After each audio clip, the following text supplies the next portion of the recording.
사도행전 2장 4절 다 같이 한 목소리로 읽겠습니다. 그들이 다 성령의 충만함을 받고 성령이 말하게 하심을 따라 다른 언어들로 말하기를 시작하니라. 아멘. 성령이 임하신 그 결론을 적는 부분이죠. 보시면 문장 구조가 아주 선명하지 않아요? 핵심은 뭐에 있어요? 말하기를 시작했다.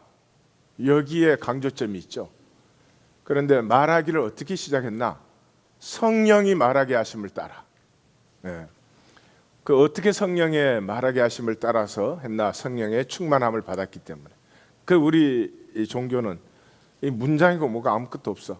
그냥 성령 충만 나오면 저게 뭔지 모르지만 받아야 되는 거고 뭐 그래갖고 그냥 이상한 현상 속으로 북치고 장구치고 이 뭐 하여튼 말할 수 없는, 미국에서는 뭐 까르르 웃고 쓰러졌다 일어섰다 그런 짓거리들을 해가면서 삶은 하나도 달라지지 않는 그런 이상한 짓거리들을 했죠. 이제 제정신을 좀 차릴 때가 됐어요. 성령이 충만하면 뭐 하나? 성령이 말하게 하심을 따라 말하기를 시작해요. 성령이 말하게 하심을 따른다는 게 도대체 뭔가, 또 종교인들은 그것도 뭔가 무당처럼 신이 내려가지고 뭐 얘기하는 그런 거를 생각하기 쉽죠. 그렇지만 성경 전체 흐름을 안다면 성령이 말하게 하심을 따라 하는 것은 우리가 평생의 말이 내 말이 아니죠. 내 말을 해본 적이 없죠.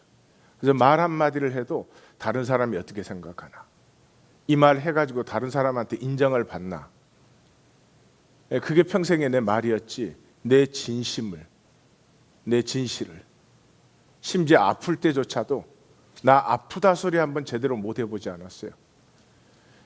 우리의 중심의 진실에서부터 솟아나는 말, 나의 말, 내 진실의 말, 이제 그게 성령이 말하게 하심을 따라지요.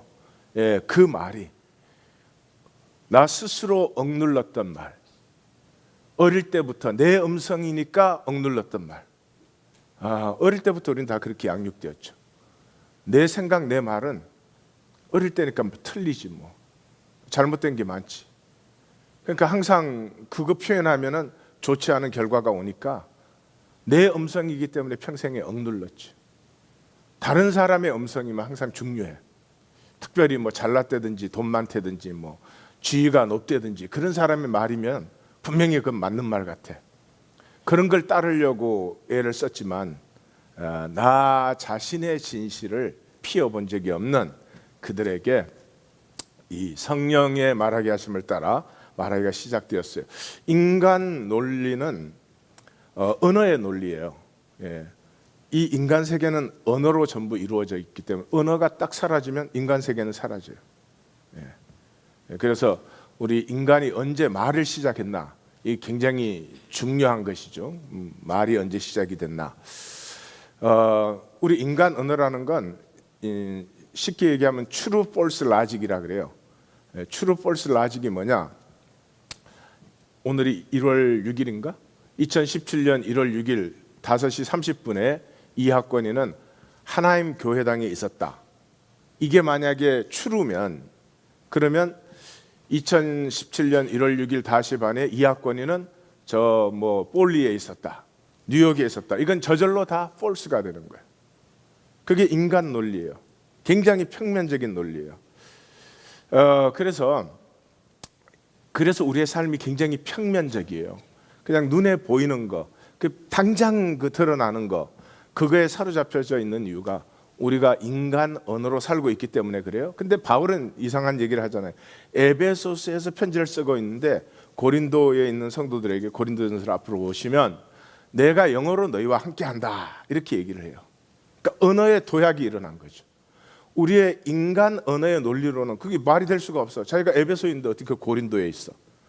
언어의 도약, 리프, 언어의 도약이 일어났어요.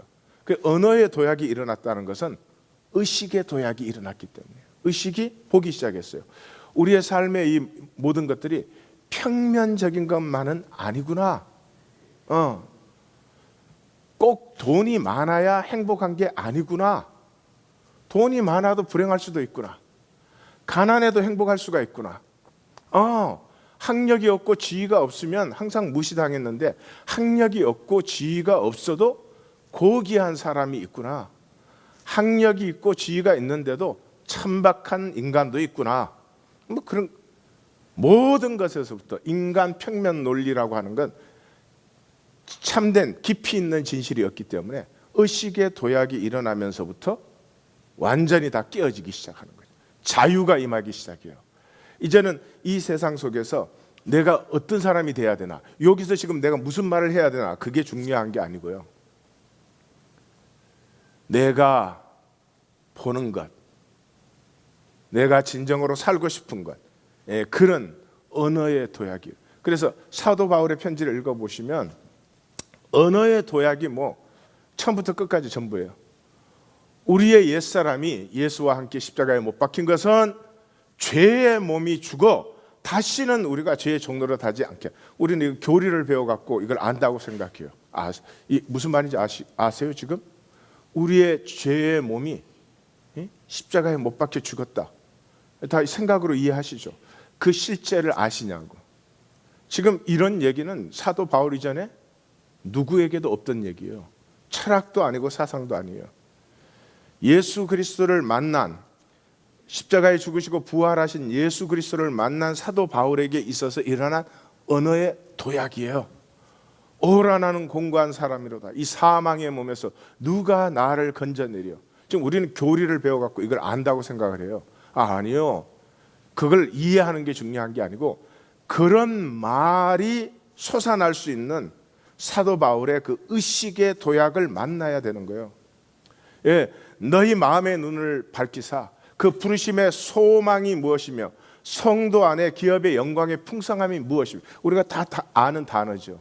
아는 단어인데 표현 자체는 평면이 표현되고 있는 게 아니라 그 평면 속에 있는 이 깊이가 표현되고 있는 거죠. 대표적인 것, 사도 바울의 그 편지 전체가 그런 거예요. 교회는 그의 몸이니 만물 안에서 만물을 충만케 하시는 자의 충만이, 이 지금 우리가 단어 알고 말 이해한다 그것과 지금 이런 말은 누구도 하지 못한 말이고 할 수도 없는 말이고 다른 사람이 그걸 흉내내서 한다고 해야 아무 의미가 없는 말이에요. 사도 바울 속에 전혀 새로운 세계가 열려버렸어요. 부활하신 주님을 만나는 순간 거기에서부터 그 자기의 평생과 만난 주님과 함께 13년을 아라비아에서 3년, 다소에 10년, 13년을 씨름하는 가운데 자기의 평면적인 의식을 깨고 깊어진 그 의식에서 나오는 그 의식의 도약, 언어의 도약이 이루어진 것들이죠. 이 비밀은 만세와 만대로부터 오므로 감춰졌던 것인데 이제는 그의 성도들에게 나타나서 이방인 가운데 그 은혜가 얼마나 풍성함을 알게 하려 함이라. 이 비밀은 너희 안에 계신 그리스도니 곧 영광의 소망이니라. 여러분 다 아는 단어 아니에요? 아는 단어인데 그 말이, 지금 사도 바울의 말이 표현하는 세계를 우리가 아느냐 이 말이죠. 이해할 수도 있죠. 공부 좀 하면. 설명할 수도 있죠. 그게 무슨 소용이 있어요? 그 세계를 알고 살지 못하면. 그래서 성령이 임하시면서부터 이 언어의 도약이 일어나 버렸습니다. 이 자유가 임하는 거죠. 인간 언어는 평면적인 언어이기 때문에 항상 권력의 도구예요. 권력의 도구. 그러니까 말을 이렇게 잘 쓴 사람들이 이제 히틀러나 김일성이나 뭐 대표적인 거죠. 이 트럼프도 비슷한 사람 아니에요.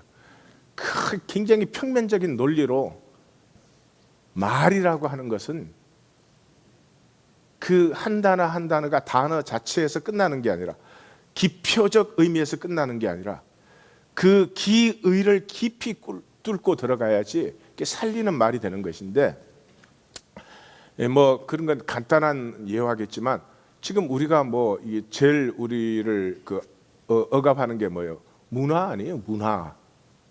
이 세상 문화. 옷 비싼 거 잘 입어야 되고 생긴 거 요래야 되고 이 세상에서 지위가 이래야 되고, 이게 인간 세계가 만든 문화 아니에요. 그 언어로 지금 다 통하는 거 아니에요. 거기서 쳐지면 죽는 줄 알아. 자기는 하나님의 형상으로 창조된 자기는 피우지를 못하면서 그 언어를 흉내내지 못하면 이 옷이 언어예요 지금. 예, 그냥 입는 게 아니에요.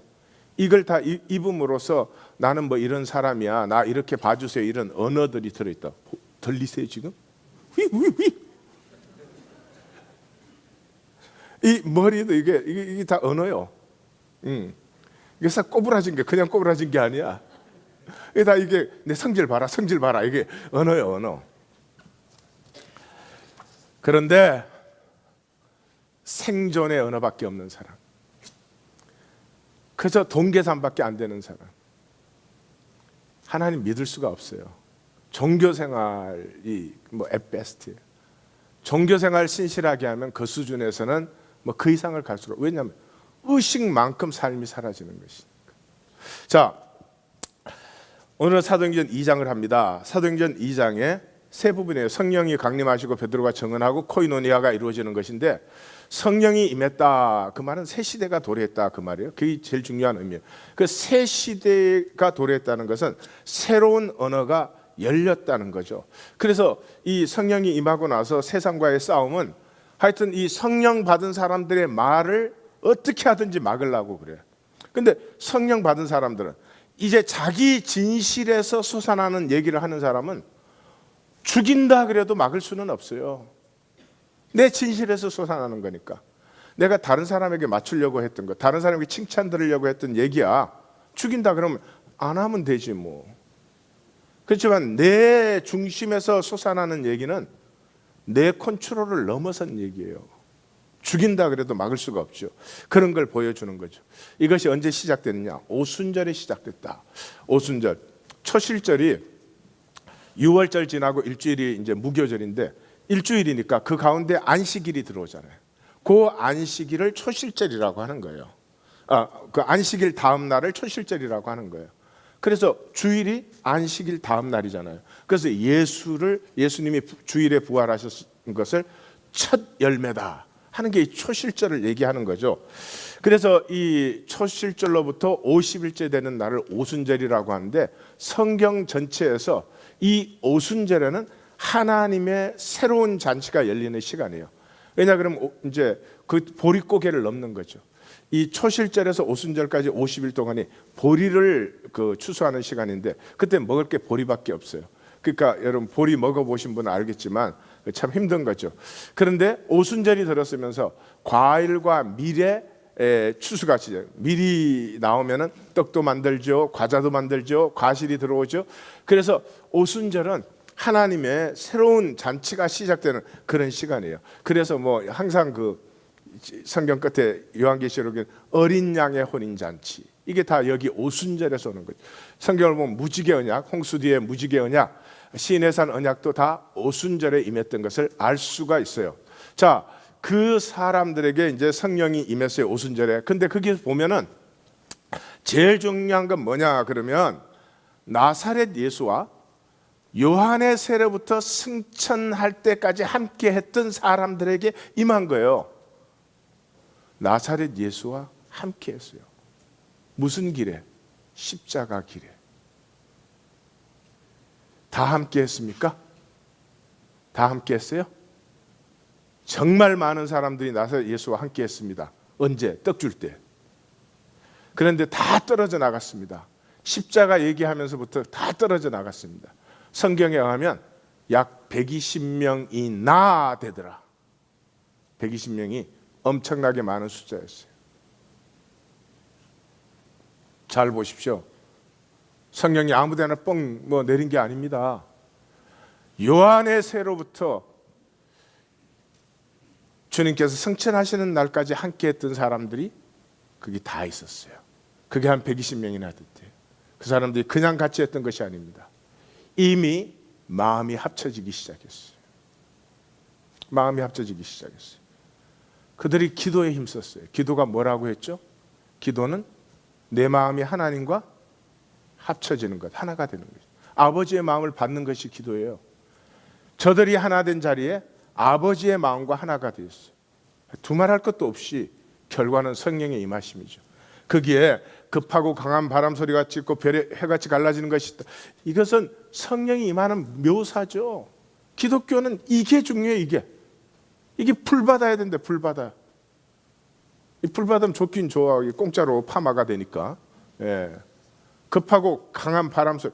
그래서 기독교인들이 허파에 바람이 많이 들었나 봐. 삶은 의식은 높이지 않고 삶은 복되려고 해요. 여러분, 낮은 의식이 받을 복이 무엇입니까? 낮은 의식이 받을 복이 무엇입니까? 스스로 생각해 보십시오.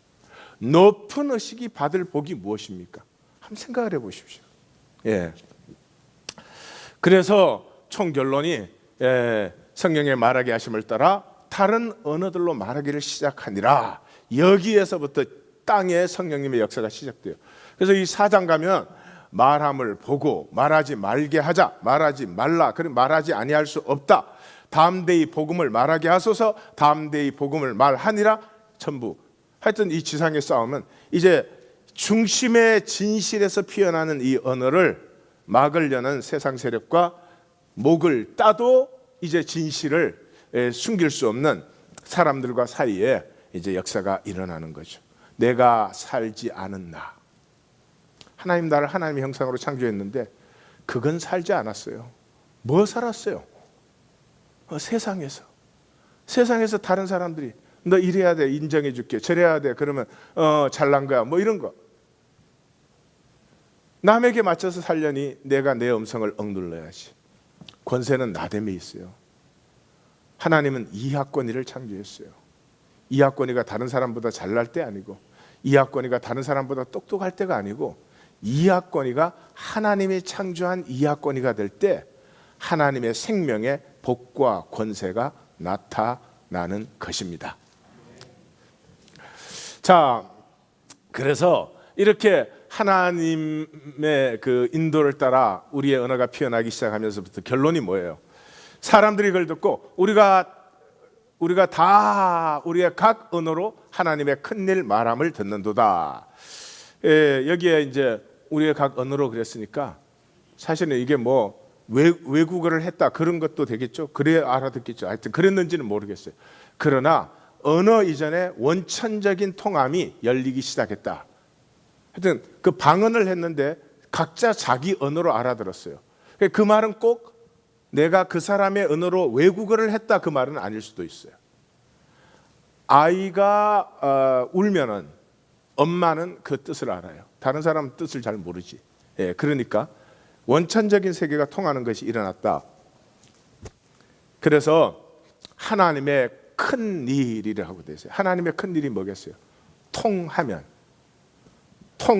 원천적인 가슴이 통하면, 머리가 통하는 게 아니고 계산이 통하는 게 아니고 원천적인 통함이 일어나면 뭐가 일어나요? 인터그레이션이 일어나요. 인터그레이션.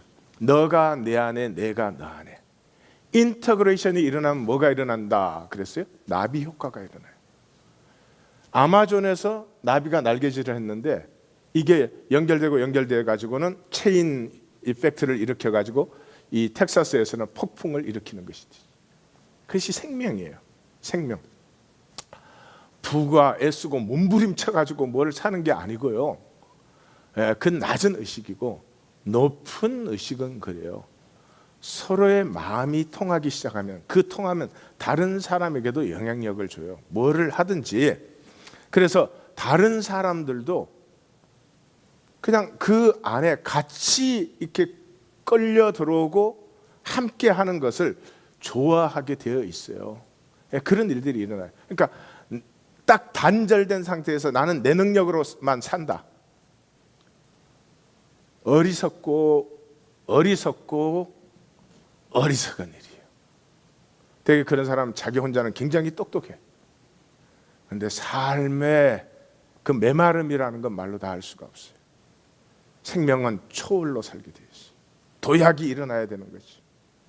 그래서 이 의식의 도약이 일어나면서 통함이 있고, 통함은 서로를 얽혀들게 하고, 얽혀들기 시작하면 이 모든 변수들이, 존재하는 변수들이 전부 합력하여 선을 이루는, 나를 위하여 일하기 시작하는, 이때 낮은 의식은 그게 일어날 수 없죠. 높은 의식, 낮은 의식은 반드시 높은 의식을 따라오게 되어 있기 때문에. 그래서 이것을 칼 야스퍼스라고 하는 그 철학자는 leap of faith, 그 사람 기독교인은 아닌데 faith라는 말을 썼어요. 그 실제 전체를 보는 것, 그런 것. 자, 이런 일이 일어나니까 베드로가 이제 하나님의 큰 일이 뭐냐 하는 걸 이제 설명을 했죠. 두 가지로 설명을 해요. 첫 번째는 요엘 선지자를 이용해서 무슨 일이 일어나는지. 여기서 제일 중요한 것은 시작하는 말세하는 것이고 끝날 때 예정대로 하는 것이에요. 예정대로는 제가 줄여서 쓴 말인데 하나님의 약속을 따라 이렇게 길게 써놨어요. 근데 하나님이 약속하신 대로 옛 시간이 끝났다. 말세. 새 시간이 시작되었다는 거죠. 새 시간이 열렸는데 그 새 시간은 뭐 그냥 내가 열렸다 하는 게 아니라 증거가 분명하다. 증거가 기사와 징조, 피와 불과 연기, 해와 달, 구약에서 이렇게 얘기했는데 나사렛 예수의 그 삶과 사역 속에서는 말할 수 없는 기적과 기사와 징조들이 일어나지 않았냐. 그러니까 그걸 분명히 봐라. 징조 중에 징조가 뭐냐. 죽었다가 살아나신 이 부활 아니냐. 그러므로 누구든지 주의 이름을 부르는 자는 주의 이름이요. 황제가 주가 아니고 나사렛 예수가 주인. 그 이름을 부르는 자들은 누구든지 그 나라의 백성이 된다. 이게 이제 요엘을 그 다음에 이제 다윗을 인용해서 얘기를 해요. 다윗을 얘기해서는 그 다윗이 우리가 그렇게 다윗을 존중해. 다윗은 죽었잖냐. 다윗에게 중요한 건 이거야. 다윗이 오실 주를 기뻐한 거 아니냐. 그리고 그 오실 주는 죽음 넘어 생명의 길을 보이실 것으로 다윗이 기뻐하지 않았냐. 그러니까 이 사망 권세에 우리가 사로잡혔던 우리가 이김을 회복하는 거죠. 요한계시록에서 이기는 그에게는 이기는 그에게는. 그래서 그 반대편에 가면 뭐예요? 내 원수로 발등상이 되기까지는 내 우편에 하나님의 생명 권세를 회복했다. 그래서 다윗의 예언이 무엇이냐? 부활, 썩음을 당치 아니하리라. 그 이김의 그 권세를 누리는 것이죠. 그것이 어디 나사렛 예수에게 하나님 예수를 높이사 성령을 받아서 우리에게 부어주심으로 다스림을 상실했던 우리에게 이 하나님의 복과 다스림의 권세를 회복시키신 것이다. 이 모든 일 한가운데 사망 권세를 이기신 예수 그리스도, 그리고 우리는 이 일의 증인이다.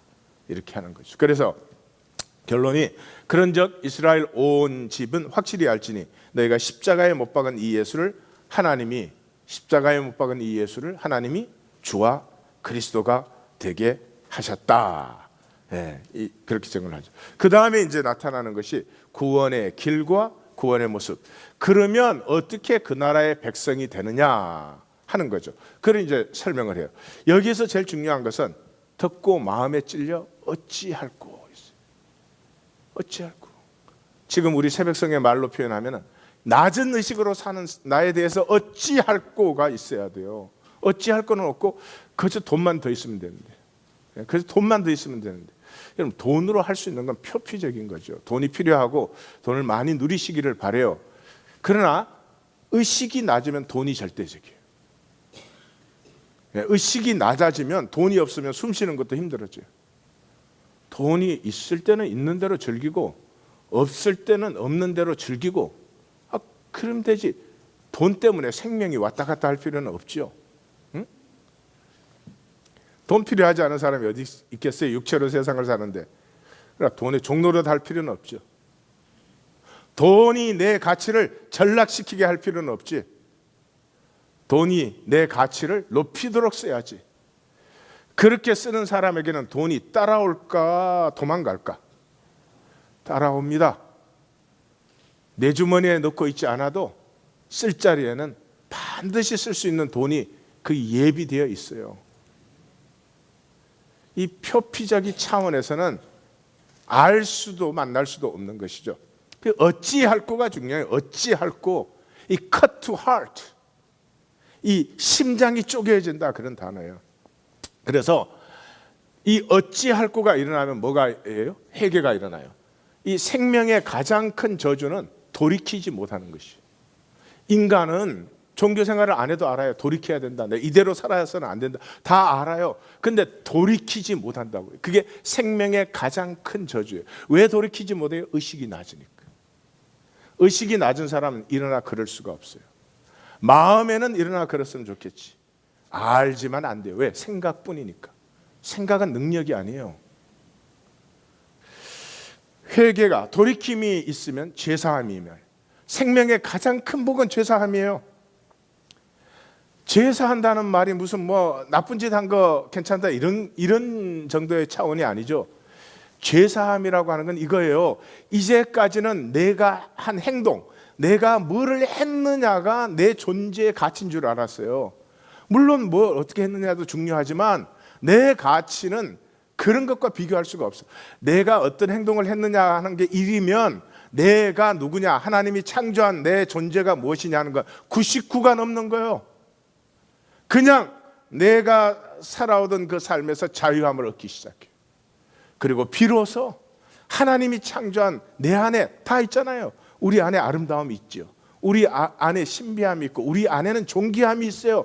우리 안에 천함밖에 없다. 그런 사람 있어요?